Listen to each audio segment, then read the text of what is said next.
Good evening, assalamu alaikum, and hello to all. Thank you, Nasser, for that great introduction. First, I have to thank Dr. Kazi and the entire Western New York chapter for inviting me to speak here this evening. As someone who is very much a product of this community, this is really an honor and a privilege. I remember attending as a kid the very first annual event that we had. So to see all the familiar faces here, this is really a privilege, so thank you. And of course, the good news is that a lot of you know me and have heard me speak before.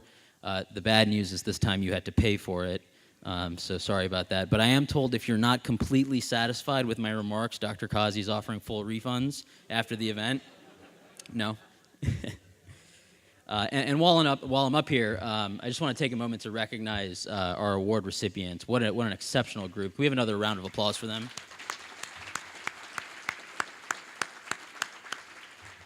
Of course, the theme of tonight's evening is millennials leading the way. And I thought, before getting a little bit deeper into my remarks, just so we're all on the same page, I thought maybe we should establish what exactly a millennial is. So for those who don't know, the term millennial loosely refers to those of us who were born in the 1980s, 1990s, and early 2000s. Now, I know for some of the adults in the room, they sometimes forget exactly what year they were born. For example, in my family, we've been celebrating Mom's 50th birthday for the last 5 years. So for those of you who aren't quite sure, I came up with a few quick questions you could ask yourself to figure out whether or not you're a millennial. The first of which is if you've ever used a phone book for its intended purpose. And I see some blank stares from the millennials. A phone book is that big yellow thing that you see on your doorstep every few months. Two, if you've ever used a coupon, not a Groupon, but an actual coupon that you clipped from a magazine or a newspaper. And three, if you spend more time talking to actual human beings than you do looking at your phone, if you answered yes to any of those questions, I can pretty assuredly tell you that you are not, in fact, a millennial. If there is one thing that I think does separate millennials from other groups of people, it's that we don't like being told what to do.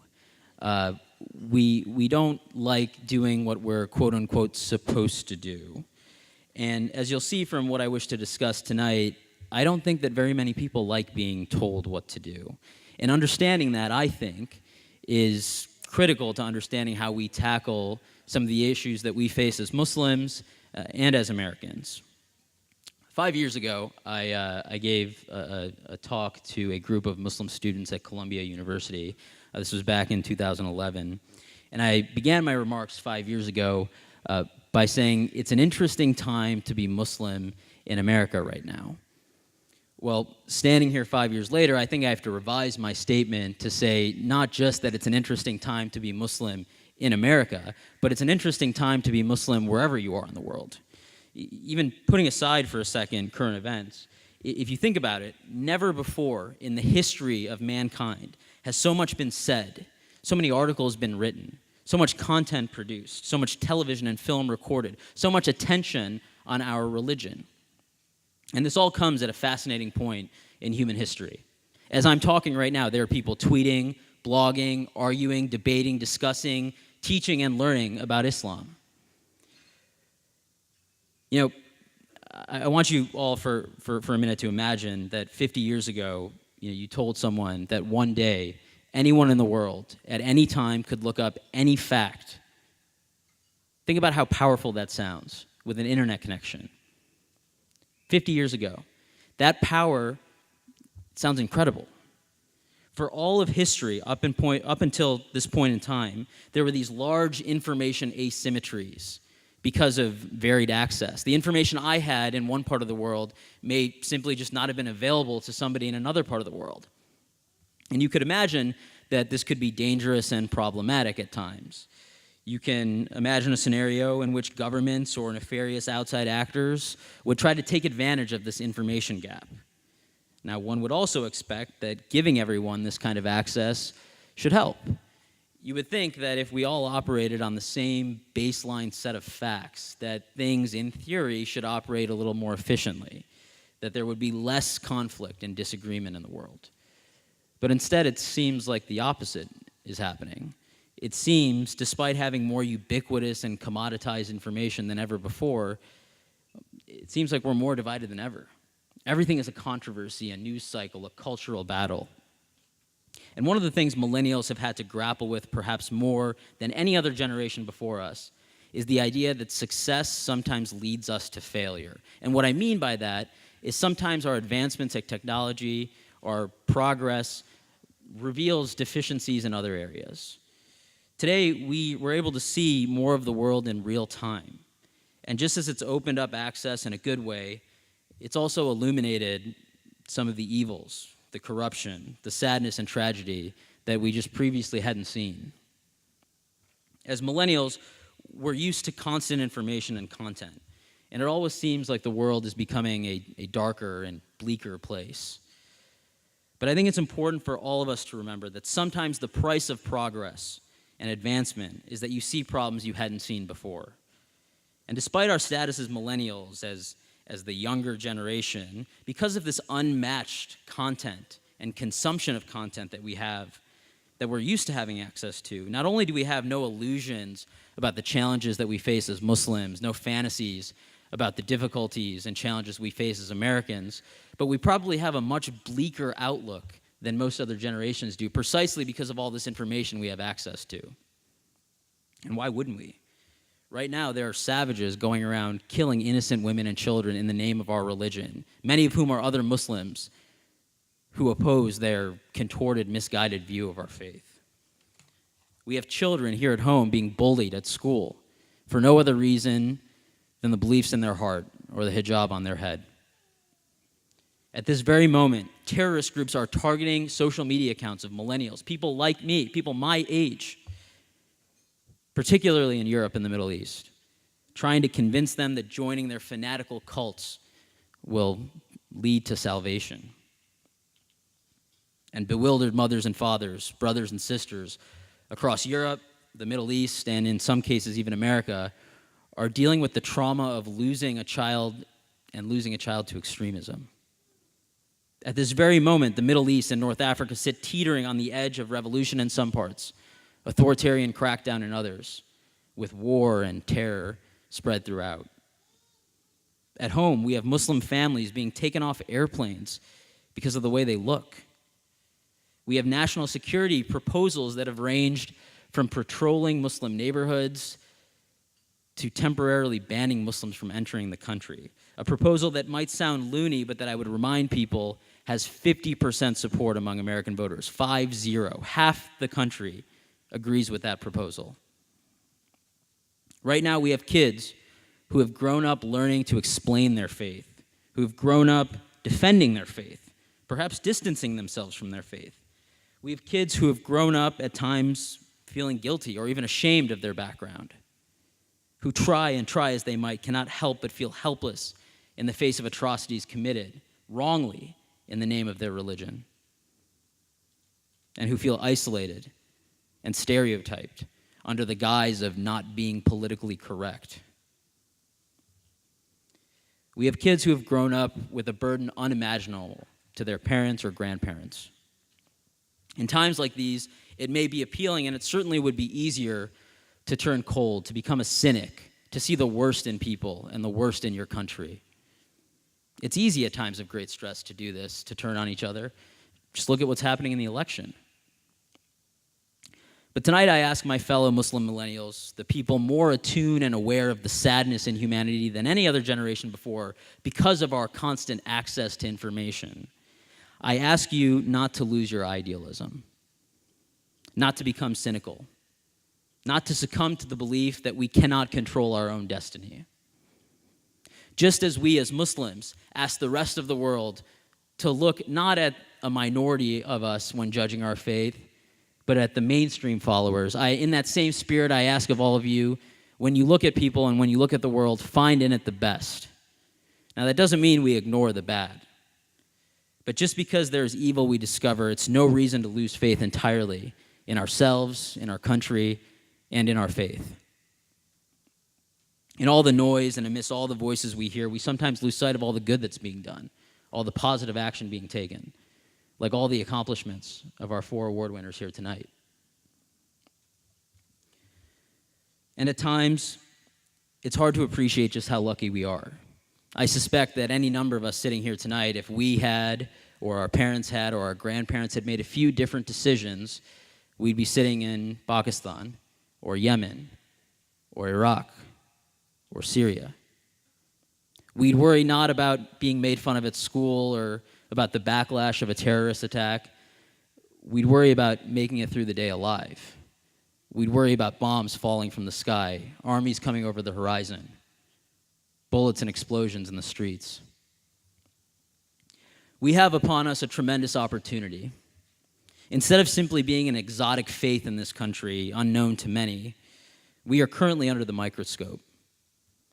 In a time where attention, public attention and media attention is an invaluable commodity, we have the opportunity to seize on that attention. Now, I know it's easy to say, why should we have to do anything? It's not our fault. We didn't do this. So why should we have to do anything? Well, because I sincerely believe that American Muslim millennials are the best positioned not just to create change for Muslims around the world, but to foster in a new age of prosperity and tolerance in the world. Each of us, whether we like it or not, has become an ambassador to our faith. Our actions, good or bad, will and can be attributed and taken as representative of Islam.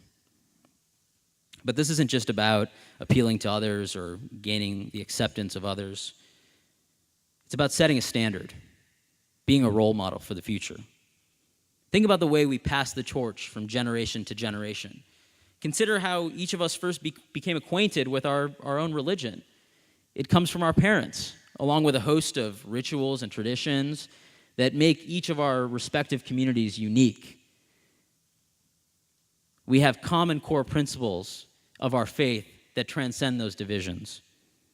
Our forefathers recognized that our time in this life is short, but what we can do in this life has the power to last generations. So why is it that millennial Muslims in America are so important? We're important because of who we are, what we've seen, and what we can do.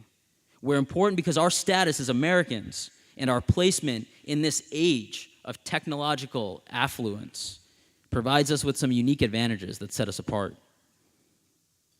There's this perceived tension that exists between Islam and Muslims on the one hand and America and the West on the other. At best, this is viewed as a difference in cultures, but at worst, it's seen as a clash of civilizations. It's a narrative pushed by those who wish we weren't here, but interestingly, it's the same narrative pushed by the extremists. It's a narrative that perhaps some Muslims actually believe. Now, for years, many in our community have admirably made the claim that there is nothing incompatible with being American and being Muslim. And having seen all of us grow into patriotic Americans, I certainly believe that to be true. But tonight I wish to offer another perspective. Not just that there's nothing incompatible with being Muslim and American, but indeed there is something unique and special of being Muslim and American that makes us indispensable to the world right now, and that leaves us as the potential antidote to extremism and war. I wish to make the case tonight that America's millennial Muslims are just what the world needs. You'll notice that extremists like to paint America as a land of moral decay, a place where all modesty is lost and military is might, a place that oppresses Muslims and the world. But what they don't tell you about when discussing America is just as telling. You'll never hear about America's freedom, America's liberty. You'll never hear that in America, freedom of speech, freedom of association, freedom of press, freedom of religion are protected, not subject to the will of the particular political party in power or the person in charge, but enshrined in a Bill of Rights as part of a constitution that governs above all else. You won't hear about how in America a Sunni Muslim and a Shia Muslim will pray side by side. You won't hear about how our Jewish, Christian, and Muslim neighbors maintain an open dialogue of mutual respect. You won't hear that in America you can start a business today that will be there tomorrow regardless of whether or not someone in the government has taken their bribe. You won't hear that in America you have a say over the direction of your life. And you won't hear about us. You won't hear about all of our parents and grandparents and great-grandparents who came here. Why did they leave their family and friends? Why did they come here? Why would they leave everything they knew and come to a place where some might look at them funny or think they weren't as smart because they spoke broken English or talked with an accent? Ask the small business owners what it was like to start a business in a new country. Ask parents what it was like to send your kid to a school in a system completely new to you. Ask them how much it hurt inside to worry that their kid may be picked on or made fun of in school because they seem different, or that they might feel embarrassed because they look or acted differently. They didn't come for those things. They came in spite of them, because they knew that in America they could do something they could not do elsewhere, that they could give their kids opportunities that they would not have elsewhere. They came because they didn't want to be told what they could and could not do in their lives. That's the America they came for, and that's the America I know. Now, I highlight these attributes of our country because the upshot is it's these very values that our Muslim brothers and sisters abroad need more than anything else, where they've faced the most adversity, where extremism has reared its ugly head the most, where war has destroyed families and communities the most. The irony of the narrative of Islam versus the West is that much of the Muslim world is in an intense struggle precisely because its people lack that basic freedom that does not just exist in America, but indeed is the hallmark of the American political tradition, that man has God-given rights to life, liberty, and the pursuit of happiness. Now, my impressions on this are not simply a matter of empty rhetoric or wishful thinking. This is something I've become even more convinced of after my time studying Islamic history and the history of Islamic law for my book. While I was a law student, there were, as some of you may know, there were various laws being passed in state legislatures banning Islamic law or Sharia law from U.S. courts. And I had the good fortune of having one of the leading religious liberty scholars as a professor, Professor Philip Hamburger, under whom I conducted an independent study into this legislation. I went into the project looking for answers about why people were so worried about Islamic law here in America. But I came out at the end of it with what I thought was an answer to why the Muslim world has turned out the way it has. When you consider the question of why the Middle East is so unstable, why the Muslim world is going through what it's going through, you often see people cling to easy answers, like this is entirely 100% the fault of foreign policy intervention, or on the flip side, that this is all because of religion and Muslims. As a society in the midst of rapid technological advancement, a lot of things have been made easy for us.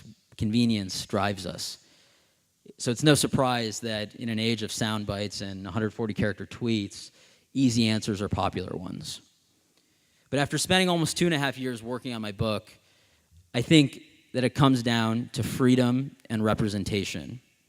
Essentially, the ability to do what you want to do, not being told what you can and cannot do, and the ability to have some say over the direction of your life, the direction of society.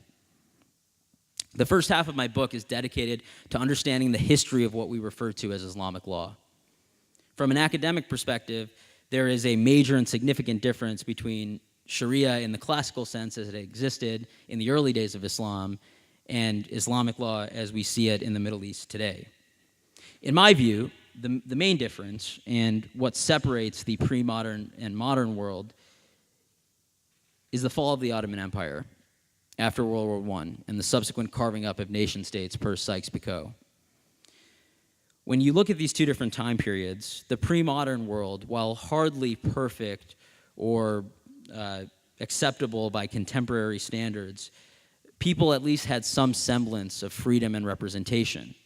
In the modern world, in my view, people had almost no freedom and representation. The easiest illustration from which I can make my point clear stems from the question of where it is that law comes from. In the modern context, we sometimes take that question for granted. But in essence, a law is a law because one way or another the government says so. But in the pre-modern world, before the rise of nation-states in the Muslim world, law did not come from government. Law was divine. It came from God. Law and morality were one and the same. In fact, it was the job of the ruler or government to serve God's law, not the other way around. Now, while as you all may know or may not know, there is no single Islamic text or code that exists. The sources of the Sharia are scripture, the Quran, practices and narratives of the Prophet, peace be upon him, known as Sunnah or Hadith. And while these sources are certainly comprehensive, they were by no means dispositive on their own. They were subject to multiple interpretations, and in many instances, there were simply minor or more administrative aspects of governing that these sources did not speak to. As a result, a class of legal religious scholars emerged, known as the ulama. It was their job to study, discuss, debate, and interpret the Sharia. And in this system, the class of scholars served outside the government. What was remarkable about this class was that the members came from various socioeconomic backgrounds and from different regions. It's the reason why certain parts of South Asia follow one school of Islamic thought, while, for example, in the Gulf states, they follow another. In the early days of the ulama, there wasn't much by way of money. So many who made up this class had other occupations. They were farmers, merchants, tradesmen. And when I say class, they weren't up in some ivory tower. These were very simply put people who, by virtue of the fact that they were well-read and studied on these issues, had attained a certain status, a certain degree of expertise, such that people would come to them with a particular legal issue and ask for their opinion. And it was just that, an opinion. There would be disagreements, competing and conflicting opinions, and judges who were eventually appointed by the government would make decisions on the basis of these opinions. Now, why am I telling you all this? Because while the whole world seems to be fixated on the particularly draconian or egregious 7th century punishments of Islamic law, a topic for which I'd like to put aside for now and discuss another time perhaps, there's something very fascinating in the structure of the Sharia that went completely missed, not only by early Western scholarship, but by people in that region. Noah Feldman of Harvard Law School has perhaps done the best job of explaining the importance of the structure of the classical Sharia, which involved an independent body of scholars outside the government, who in a very practical sense shaped the law. The structure is quite important because if you think about it, and you think about law being in the hands of the ruler or the government, there's a potential conflict of interest. For example, a ruler who gets to make the law could simply shape the law so that it fits whatever it is he would like to do. In the pre-modern Middle East, as a ruler, this was pretty difficult because they didn't make the law. Law was divine and came from God. So if you wanted to be a legitimate ruler, you had to confine your behavior in such a way such that it did not violate God's law. Now, in a sense, the ulama served as a voice for the people. They came from all walks of life and carried credibility. A balance was struck, where a ruler was limited in what kind of power they had, limited in his ability to become a tyrant, and where people vis-a-vis the Sharia and the scholarly class were able to have some say or some representation. Now contrast that with the modern era, where the defining characteristic of law is that it comes from government. And you may be asking yourself, well, wait, if nowadays the law comes from government, what stops a ruler from simply making the law whatever they'd like it to be to fit whatever purposes they'd like to achieve? Well, in places like the United States, we have a system of checks and balances. We have separation of powers. We have the concept of a legislature where there are representatives of the people that give us a voice.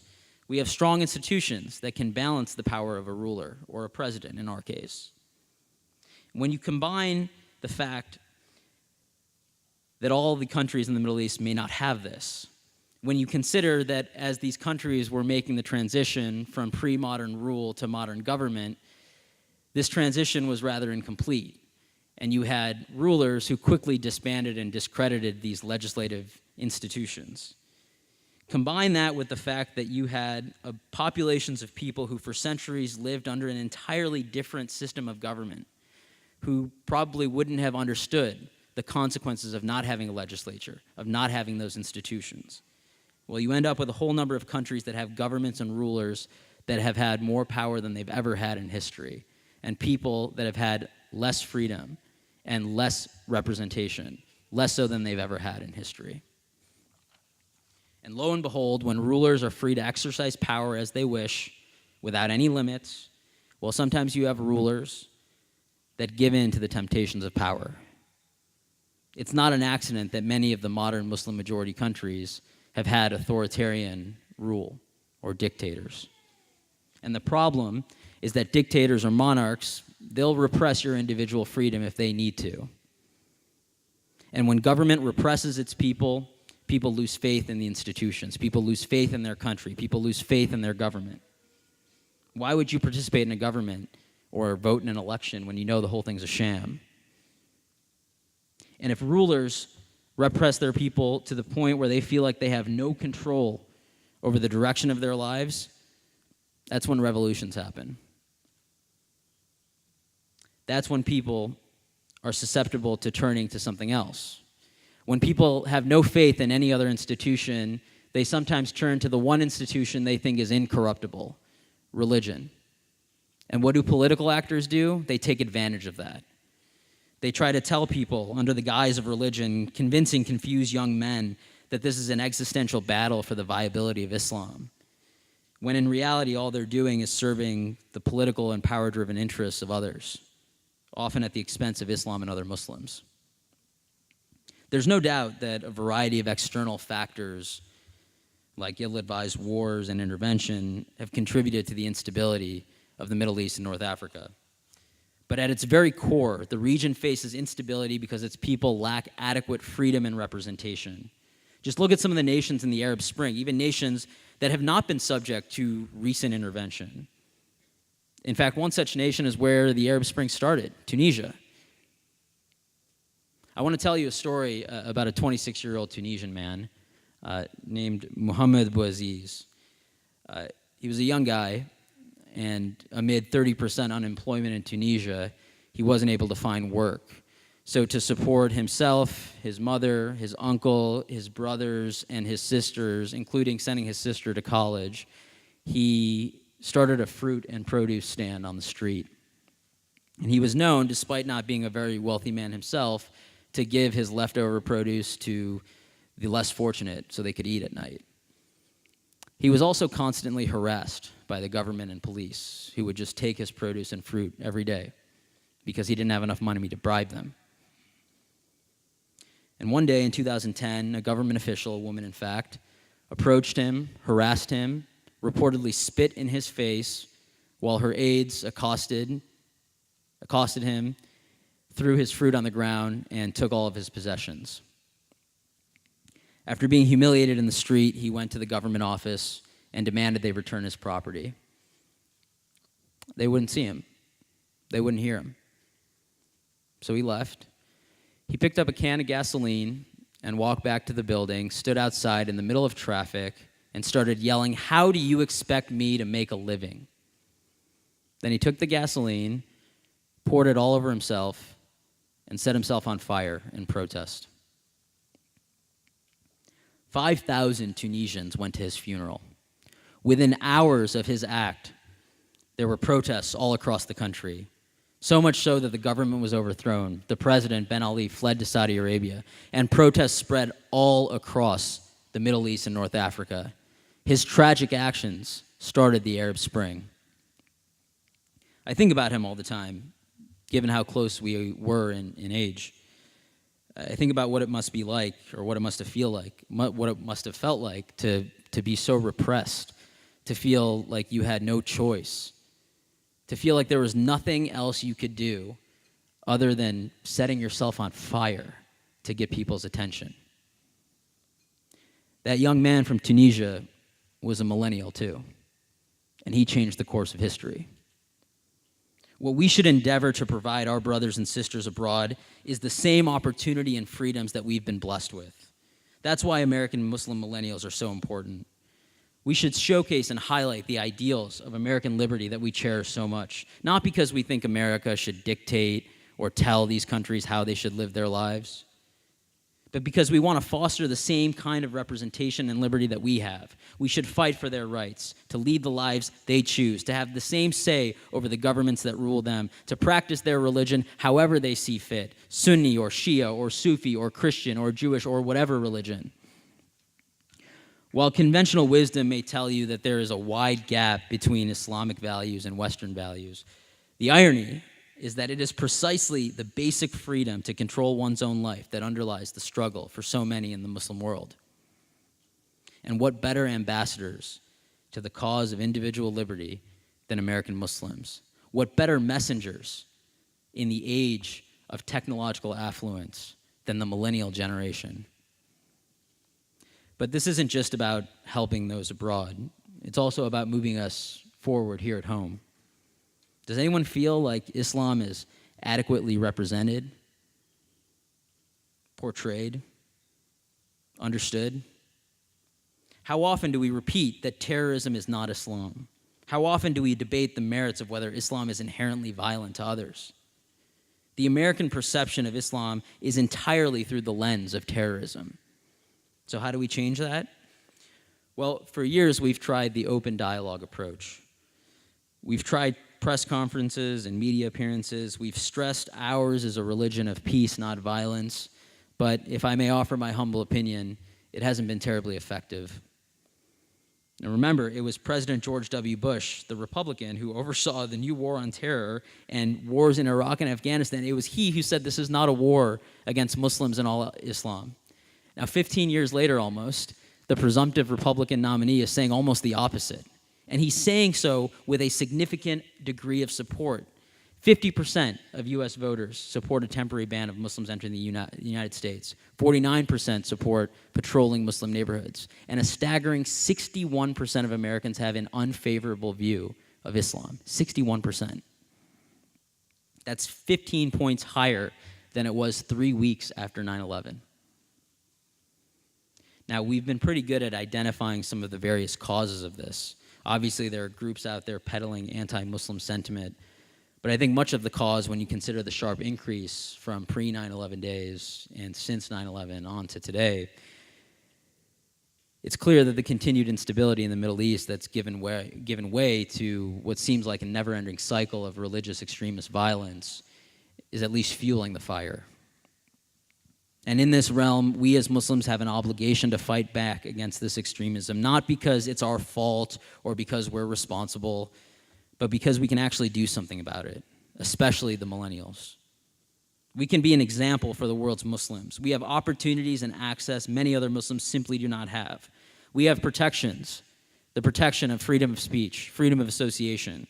We have the ability to criticize where others cannot. In other countries, you can't criticize your government.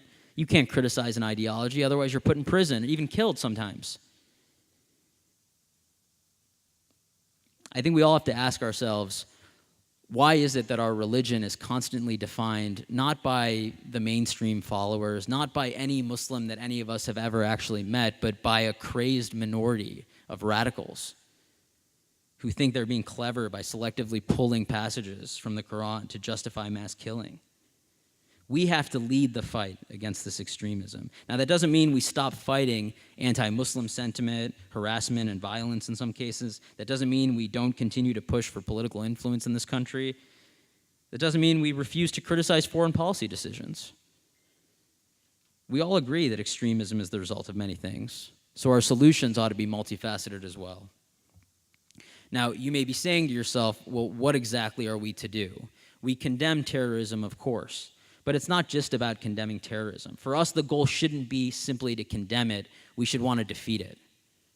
How? Get involved. I know you guys all have opinions. I've been in a lot of your living rooms having chai with the uncles. You guys have a lot to say. And this should involve the women in our communities too. There's no reason why we shouldn't have more women in leadership roles. And I'm glad to see women well represented in our award recipients. You know, sometimes I joke that a woman in a room full of men in our communities is sometimes like a ghost. Like a ghost. Some people can't see them. Some people are scared of them. But some of us believe in them, and we all ought to. Now, this is as much about breaking stereotypes and setting an example as it is about pushing back against popular narratives about Islam. If you don't feel like the way people talk about Islam, the way it's represented, actually reflects you and your religion, you're right, it probably doesn't. The only person that can really represent you is yourself. And lucky for us, we live in an age where that's been easier than ever. This is one of the most democratic inventions history's ever seen. All of us has a voice. All of us has a megaphone. Our actions speak louder than our words. We can't just rely on rhetoric. The alternative, the extremists, they know that. That's why they publish these graphic videos, commit these heinous crimes, because they understand the power of imagery, the power of that imagery in today's media. So if that's all you see as an average American, it's not a surprise that you might have a particular view of Islam that we all feel isn't accurate. But what if you had a friend who was Muslim? Or you shopped at a store that was owned by a Muslim small business owner, or you had a doctor who was Muslim, or you made a friend in class who was Muslim. I bet you those people might have a different view. So it's about making connections with people, because we learn by experience. You know, there's an interesting study I'm reminded of when I explain this to people. It was done at the University of Michigan several years ago, and they were interested in studying American voters. And they wanted to see, when people who had maybe incorrect or misinformed views on things, how they would react when presented with the facts that showed evidence contrary to what their beliefs were. Now, interestingly, they found that when presented with the facts and compared to their misguided views, more often than not, people did not actually change their mind. In fact, the opposite happened. They became more entrenched in their misguided or uninformed views. Now, I'm not a psychologist, but I think one of the most basic explanations for this is that people don't like being told they're wrong. There's this expression, you can't reason someone out of a position they didn't reason themselves into. You know, think about the last time you saw someone arguing and then someone changed their mind. You see this on TV all the time. People argue and debate. I mean, how often is it that someone stops and says, well, you know what, you made a good point, you're right, I'm going to change my mind? It doesn't work like that. You have to show, just not tell people. We have to be invested in our communities. You see what's going on in Europe right now? One of the reasons that that's happening is those people were not invested in their communities, and people in those communities were never going to accept them. But that's not what America is. You can become an American in a way you can never become French or Italian or Dutch. That's because the American spirit is one of individual liberty and choice. It's not determined on the basis of your ethnicity. It's not determined on the basis of your religion or race. Your destiny is not determined because of your last name or your social status. It's a spirit of competition, a marketplace of ideas. People may have had a problem with Muslims, but they couldn't deny Muhammad Ali the title. They couldn't stop Kareem from being legendary. They couldn't stop Hamdi Ulakia from starting Chobani, Muhammad Al-Aryan from becoming CEO of PIMCO, Hassan Minhaj from being on The Daily Show.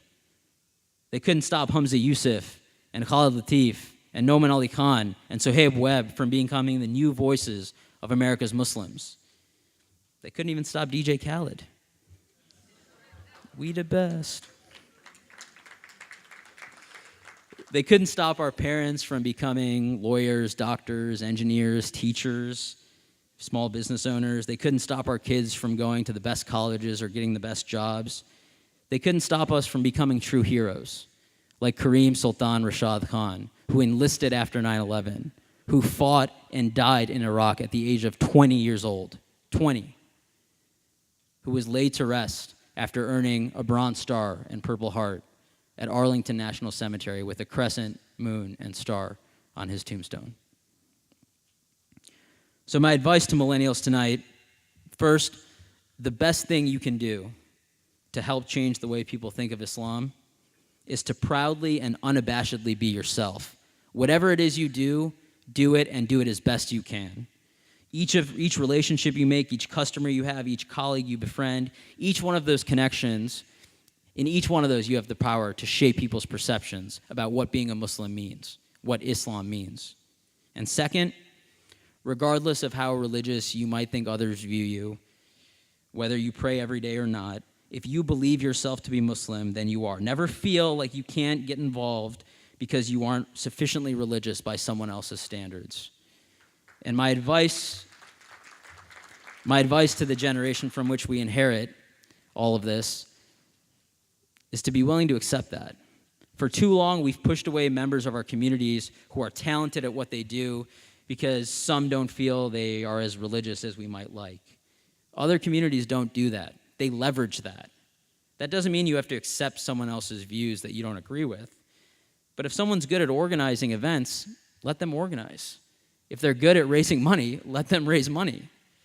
Many of our parents and grandparents, or even great-grandparents, made tremendous sacrifices so that we could have a better life here.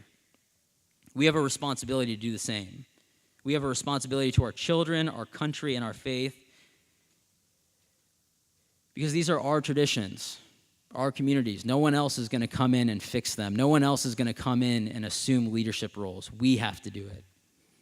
If there is to be a resurgence, a growth, a renaissance, a new pathway forward in the Muslim world, I'm confident that it will start here in America. Why? Because this is the one place in the world where it doesn't matter who your father or mother is, how rich you are, how well-connected you are, what race or religion you are. If you are good, if the idea is good enough, in America, you'll get a shot. When you look at the type of freedom and opportunity we have compared to other countries, and where we are in history, at this moment, this golden age of technology, we are the freest, most privileged Muslims the world has ever known. And when our time comes, we'll be asked by our Creator what we did with that freedom and opportunity. I just hope we'll have an answer for Him. Thank you all very much. Thank you for the time. God bless.